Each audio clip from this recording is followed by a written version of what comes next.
Welcome to English Mastery Daily. Have you ever been in that situation where you're trying so hard to follow a native English speaker, but it just sounds like a blur, even after years of studying? Well, if that's you, you've come to the right place. This feeling right here, it is probably the most common frustration for English learners. In the classroom, everything feels clear. You feel like you're making progress. But then you step into the real world or just turn on a movie and poof, it feels like you've hit a wall. But listen, you are not alone in this, and it's definitely not your fault. The good news is, today, we're gonna fix it. So, here's our game plan.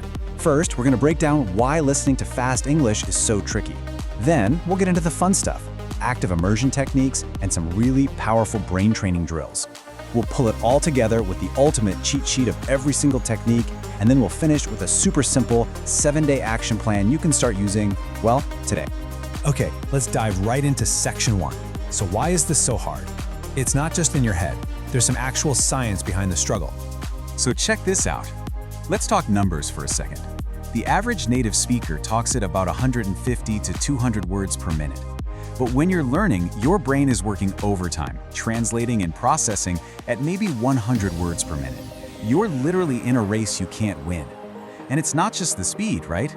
They use contractions like gonna instead of going to, and they link words together. So what are you doing comes out sounding like what are you doing? That's where that confusing blur of sound comes from. So the reality is we can't just ask millions of people to start talking slower. But, and this is the important part, what we can do is train our own brains to catch up and process language faster. And that's what's so empowering. This is absolutely a skill you can build. You have the power to close that speed gap. Which brings us to section 2, active immersion. This is where things get really fun because it's all about learning by listening to stuff you actually enjoy. First up, movies and TV shows. I know, a lot of us already do this, but the trick is to turn it from passive watching into a powerful learning tool. Using subtitles the right way is the best method for connecting those fast sounds you hear with the words on the screen. It trains your brain to make that connection automatically. So here's how you can turn your Netflix binge into a serious learning session. It's a simple 3-step cycle. First, just watch a scene with English subtitles on. Relax, enjoy it, and get the story. Then, you're gonna rewatch that exact same scene, but this time, your mission is to really pay attention to how the words are pronounced and linked together. Finally, watch it one last time with no subtitles at all. You are gonna be shocked by how much more you understand. Repetition here is everything. Okay, next up, podcasts. Now, the real secret here is to find a podcast about something you already know and love. Could be tech, business, gardening, whatever. When you're genuinely interested in the topic, your brain is way more engaged. Plus, you already know a lot of the vocabulary and context, so you're not starting from scratch. This is a massive shortcut to learning faster. And the method is pretty much the same. Use the 3-listen process. First, listen casually, just to get the main points. Second, and this is key, listen again while reading a transcript.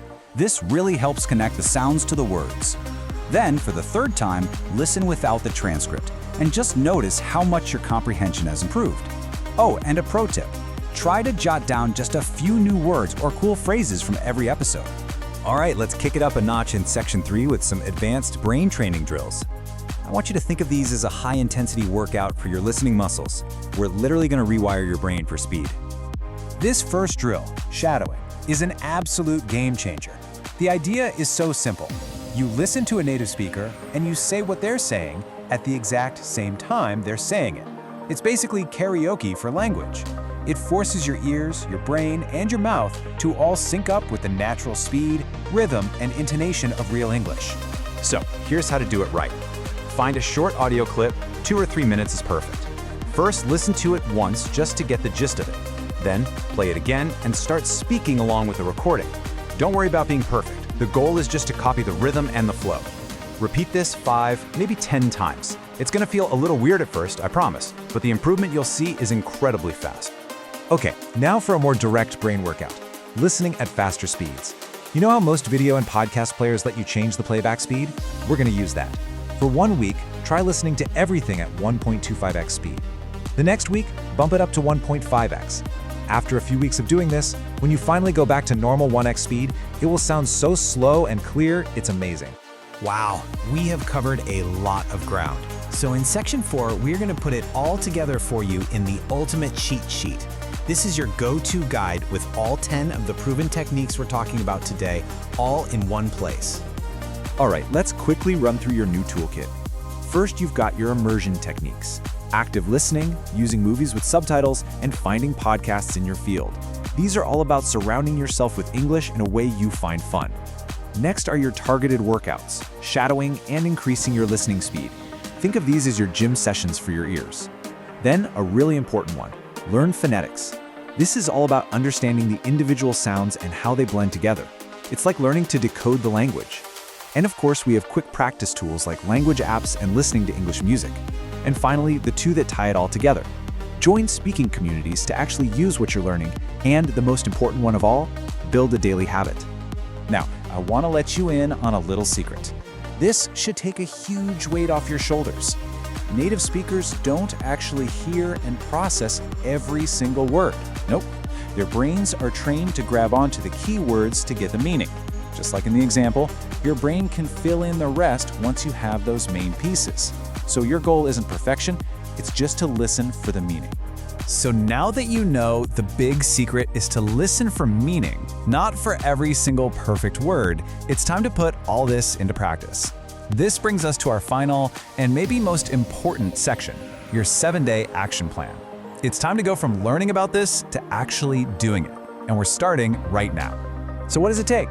The magic number is 45. That's it, 45 minutes of practice a day. But here's the best part: you don't have to do it all at once. You can break it up. 15 minutes in the morning with your coffee, 15 minutes on your commute, 15 minutes before bed. And please remember this: consistency is so much more important than intensity. Doing a little bit every single day is way more powerful than one long session once a week. So here it is, your challenge to get started. I want you to look back at that list of 10 techniques. Don't feel overwhelmed. Don't try to do them all at once. Just pick one, just one, and commit to practicing that one technique for 15 minutes a day, every day for the next week. So which one is it going to be? Go ahead, pick one and start today. You will be amazed at the progress you can make.